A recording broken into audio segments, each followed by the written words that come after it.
व्रजनाथ मधुर वालो हसिया रे। गिरिकंदरामाथी प्रगट थया प्रभु आप गोवर्धन नाथ रे।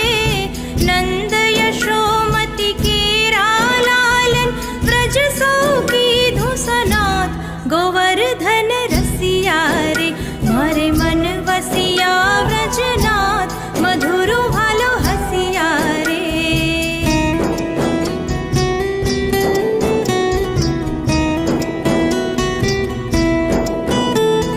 श्रावण सुद पांचम ने दाड़े थया भुजा दर्शन रे। गिरिकंदरामा बिराजे वालो शू कहूँ प्रसन्न वदन गोवर्धन रसिया रे। मारे मन वसिया व्रजनाथ मधुर वालो हसिया रे। घणा दिवस भूजानो पूजन चाल्यो ते व्रज माय रे। दूध लईने स्नान करावे महिमा कहो न जाय गोवर्धन रसिया रे। मारे मन वसिया